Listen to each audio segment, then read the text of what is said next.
Conciudadanos, muy buenas tardes.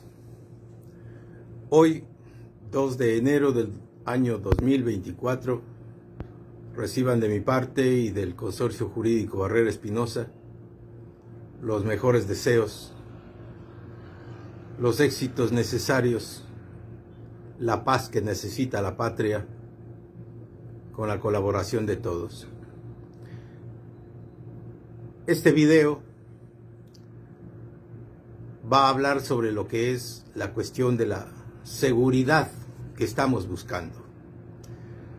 Va dirigido al señor Presidente de la República, al señor Ministro de Defensa, al jefe del Comando Conjunto y a todos los militares y policías que estamos involucrados en esta labor. El consorcio que dirijo defiende militares, policías, por la experiencia que tenemos, al menos el suscrito como ex asesor de los señores ministros de Defensa, comandantes generales de fuerza y autor de la Ley de Seguridad Pública y del Estado.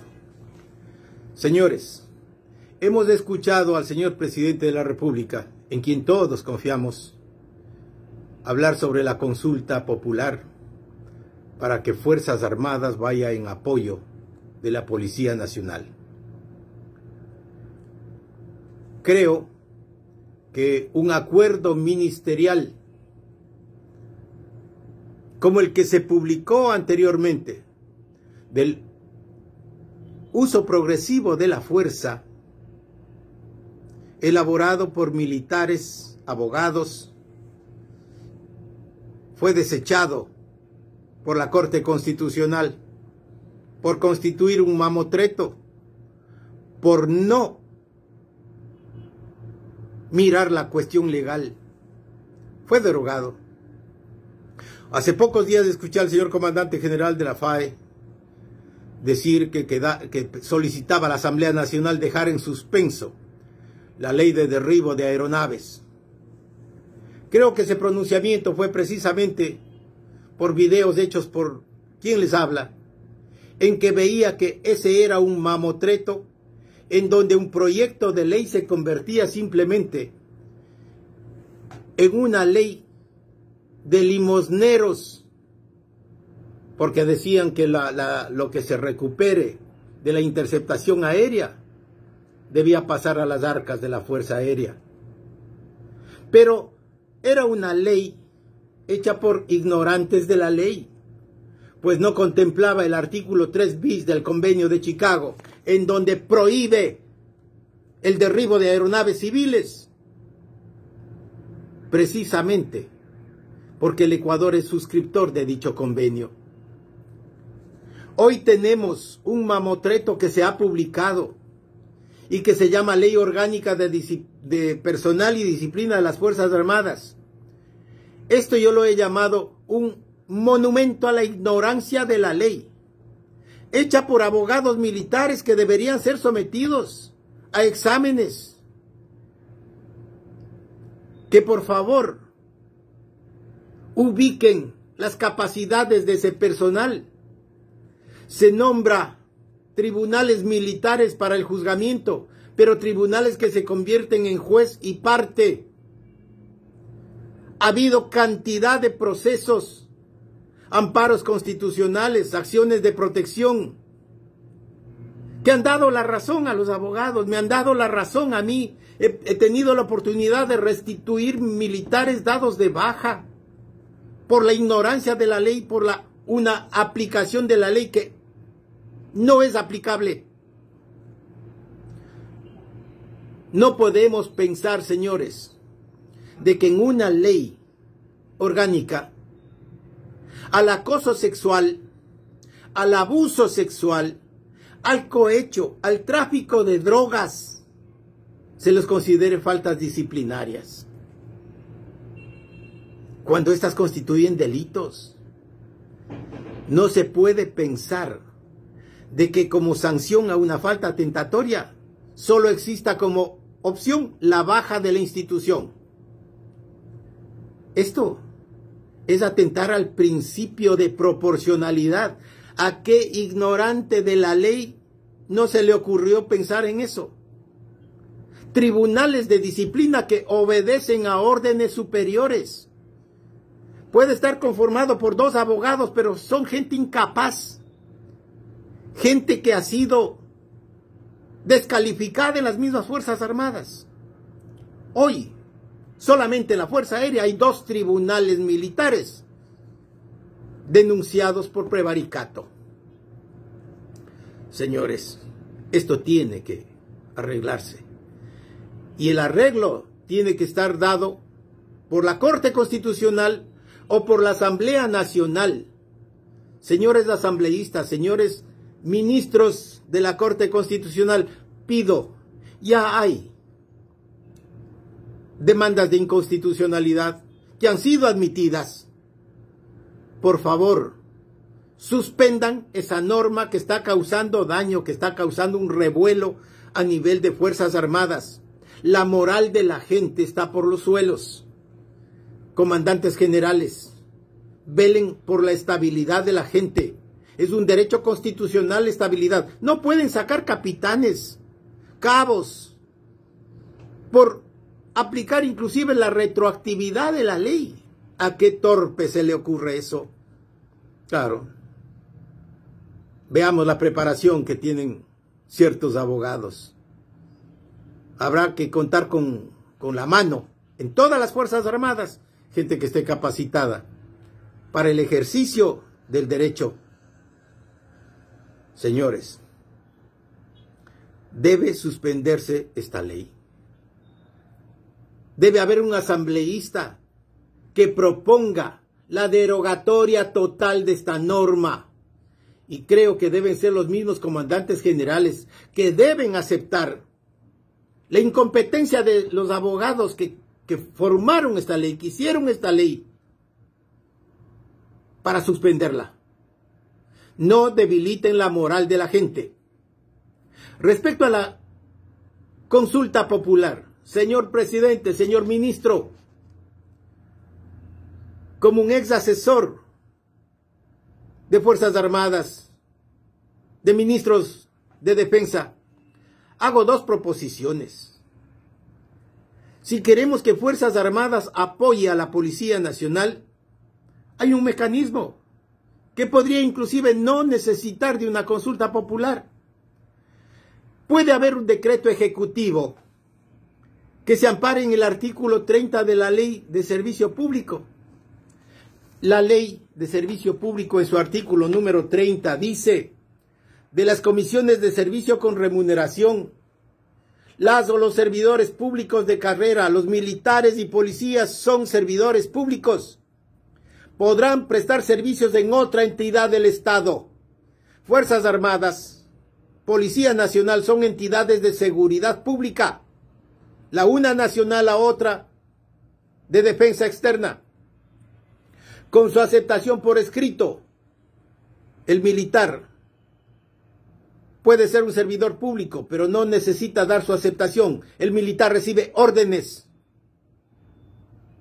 El militar no es deliberante, es obediente.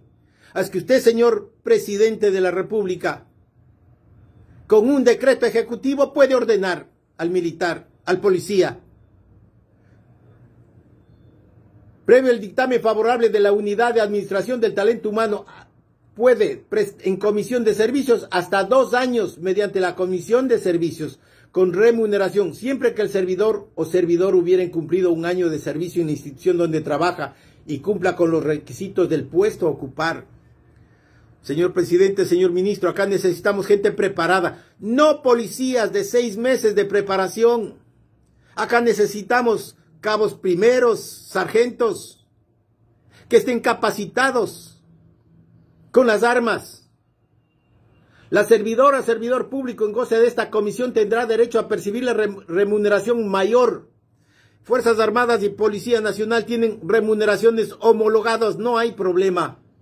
O al pago de la diferencia entre lo que percibe la entidad de origen y lo presupuestado en la que prestará sus servicios. Esto no es un problema. Entonces, señor presidente, un simple decreto ejecutivo que puede decir colocas en comisión de servicios a 20,000 militares de infantería, caballería, inteligencia y unidades operativas a prestar servicios a órdenes de la Policía Nacional, para operativos a prestar servicios en la Policía Nacional, para servicios de operaciones policiales bajo el mando absoluto y responsabilidad del mando policial. Esto trae como consecuencia que las operaciones ya no son militares, son policiales. ¿Y quien responde? Es quien comande la operación policial. Y este decreto puede decir que esta prestación de servicios es por el tiempo de 2 años. Pasan a la Policía Nacional. No pierde los derechos de Fuerzas Armadas y se reintegra luego de 2 años de prepararse y prestar servicios de la Policía Nacional. Este es un simple decreto ejecutivo que usted lo puede hacer, señor presidente. Otra, la alternativa que usted propone, señor presidente, la consulta popular. La pregunta puede ser, creo que vengo diciendo por varias ocasiones, debemos tomar una decisión definitiva. La pregunta debería decir si el pueblo ecuatoriano desea que Fuerzas Armadas, Policía Nacional, Comisión de Tránsito, aduanas, se unifiquen en una sola entidad, institución que puede llamarse Fuerzas Armadas de Seguridad Integral del Ecuador. Ese sería el nombre. O otro similar, como lo tiene Panamá, como lo tiene otros países. Esto sería un ahorro en el presupuesto del Estado. Tendríamos un solo mando unificado, no militares y policías discutiendo que cuál es la capacidad del uno y cuáles son las atribuciones del otro. No Fuerzas Armadas haciendo funciones de policía, controlando drogas, de aduaneros. No, esto es una función que debe ser única, con un mando unificado. Señores, hay brigadas como la Brigada Blindada Galápagos, como la Brigada Dávalos en Cuenca. ¿Para qué nos sirven? Tanques de guerra. No nos sirven. Señores, tenemos más aviones en la Armada, más aviones en el Ejército que en la Fuerza Aérea. Entonces tendríamos una sola fuerza, con una sola infantería, con sus varias especialidades. Tendríamos una sola unidad de aviación. Es necesario pensar en eso. Una sola academia de guerra. No como hoy tenemos, unas 10 creo. La preparación debe ser no dividida, debe ser una preparación para lo que se llama seguridad integral. Defensa interna, defensa externa, defensa en seguridad integral significa para desastres, para todo lo que le puede pasar a este país. Este país es pequeño, no necesita tener fuerzas que no saben ni siquiera cuál es su misión, como una fuerza aérea que quiere controlar drogas, que quiere poner radares para identificar los vuelos ilegales, que es una misión de la Dirección de Aviación Civil, no de la FAE, no de Fuerzas Armadas. Es muy diferente la soberanía a control de tráfico interno de aviación. Eso deben conocer. Y conocen quienes manejan un derecho aeronáutico. Debe depurarse Fuerzas Armadas. Debe depurarse la policía. Unas Fuerzas Armadas que está acantonada en el norte, controlando el paso de droga, pero no encuentra droga. Toda la droga llega a los puertos. Debe limpiarse la policía que está enquistada en las bandas, como hoy se escucha. Debe depurarse una función judicial. A lo mejor el mando, los comandantes generales, debemos pensar que deben ser elegidos por sus subalternos, por la gente que conoce de su capacidad profesional y moral, no nombrados por cuestiones políticas. Señores, es hora de que el pueblo sugiera. Esta es mi sugerencia, señor presidente, señor ministro. Hay una experiencia en mí que la doy como un ciudadano, como un hombre que ama su patria, como un hombre que ama sus fuerzas armadas, sus instituciones. Ya no tenemos amenazas externas. No necesitamos tanques de guerra. No necesitamos aviones. Necesitamos preparar a la gente con el armamento que tenemos. Dedicarnos a una defensa integral. Se necesita unas fuerzas armadas de seguridad nacional e integral, señores. Señor presidente, señor ministro, estoy para apoyarles, porque necesitamos un Ecuador en paz. Muchas gracias.